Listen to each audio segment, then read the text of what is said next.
Hello friends, NIOS DElEd के लिए लेकर के आप लोगों के क्वेश्चन आ रहे हैं कि आज क्या हुआ है, इसके बारे में इंफॉर्मेशन दे दीजिए।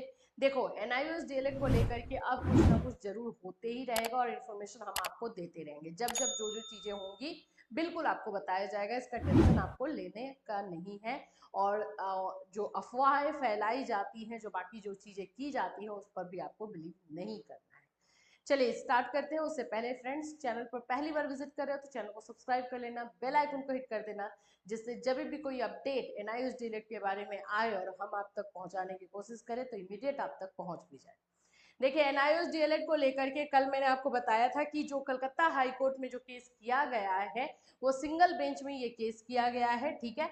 लेकिन अभी इसका जो यहाँ पर डिस्प्ले हो रहा है केस स्टेटस में, आप जाकर के देख सकते हो, खुद भी आप चेक कर सकते हो इसको।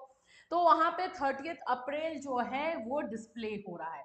तो क्या आज इसकी सुनवाई हो पाई है? तो नहीं, बिल्कुल नहीं हो पाई है। रीजन क्या क्या हो सकता है उस पर भी हम बात करेंगे।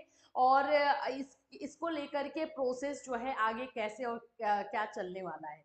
देखो, ये जो केस फाइल हुआ है ये सिंगल बेंच में, मैंने आपको कल भी बताया था कि इस केस से उतना ज्यादा कुछ ये नहीं है कि सुनवाई होगी तो कैसे होगी, ऐसा कुछ नहीं है।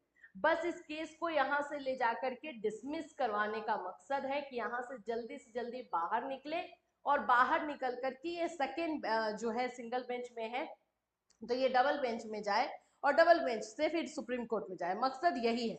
तो इसमें ऐसा नहीं होगा कि जैसे बीएड वर्सेस बीटीसी वाले में आर्गुमेंट होता है या एनआईओएस वाले में जो आर्गुमेंट हुआ था, वैसा कुछ यहाँ पे नहीं होने वाला है। पहली बात, अगर आपके दिमाग में ये चीजें चल रही है तो। दूसरी चीज है कि आज हो क्यों नहीं पाया है। यहाँ पे जो 30 अप्रैल यहाँ पे शो हो रहा है, 30 अप्रैल जो आपको दिखा रहा है, इसका रीजन जो है मे बी, इसका रीजन जो है, जैसे ही ये केस को फाइल करवाया गया था, फाइल करने का डेट भी यहाँ पे दिया गया है 24 अप्रैल को, उसके बाद से ये 30 अप्रैल जो है शो होने लगा था। तो ये भी हो सकता है कि जो है जब केस हम करवाते हैं तो उसको डिफेक्ट फ्री करवाना पड़ता है, तो वो हुआ हो, इसकी वजह से ये लिस्ट नहीं हुआ है, केस लिस्ट नहीं हुआ है।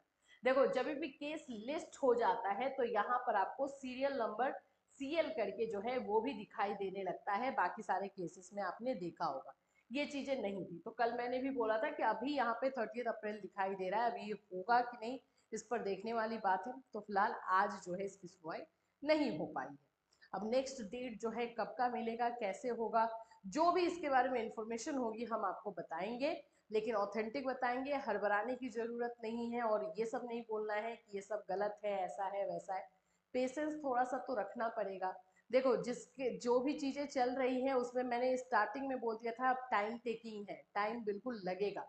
पहले जो हम लोग सोच रहे थे कि ये जो है जून जुलाई तक क्लियर हो जाएगा, फिर जो हमारा आने वाला है बीपीएससी टीआरई 4, उसमें बच्चे जो है फॉर्म फिल कर पाएंगे, उस पर अभी हम नहीं बोल पाएंगे। पहले हम थोड़ा सा ज़्यादा बोल सकते हो कि कंफर्म थे कि ये चीज़ें हो जाएंगी, बट अभी का सिनारियो चेंज हो चुका है। इसीलिए अभी थोड़ा सा टाइम टेकिंग है, पेशेंस धैर्य रखने की ज़रूरत है, अफवाहों से दूर रहने की ज़रूरत है। जो जो चीज़ें होंगी हम आपको बिल्कुल बताएंगे। यहाँ से केस जैसे ही डिसमिस होगा डबल बेंच में जाएगा, उसके बारे में भी हम आपको बताएंगे। डबल बेंच में जाएगा, फिर वहां पर सुनवाई होगी, ये भी कलकत्ता हाई कोर्ट में ही होगा। और उसके बाद जो है ये केस जाएगा आपके सुप्रीम कोर्ट में, और सुप्रीम कोर्ट में बहस होगी। जो मेन आर्गुमेंट होगा वो सुप्रीम कोर्ट में होगा। यहाँ से तो हमें बस इस रास्ते से गुजरते हुए जाना है। ये हमारा दो बोल सकते हो पड़ाव है, और इस दोनों पड़ाव से हमें गुजरना है, तब हम यहाँ पहुंचेंगे। यही चीज जो है एनआईओएस डीएलएड में अभी है। तो इससे रिलेटेड जैसे भी कोई भी अपडेट आएगा बिल्कुल बताया जाएगा, क्या चीजें चल रही हैं, क्या नहीं हो रहा है, केस का अपडेशन क्या हो रहा है और कहाँ तक केस पहुंच रहा है, ये सभी चीजें, ठीक है। तो बस हमारे साथ बने रहिए। Till then take care.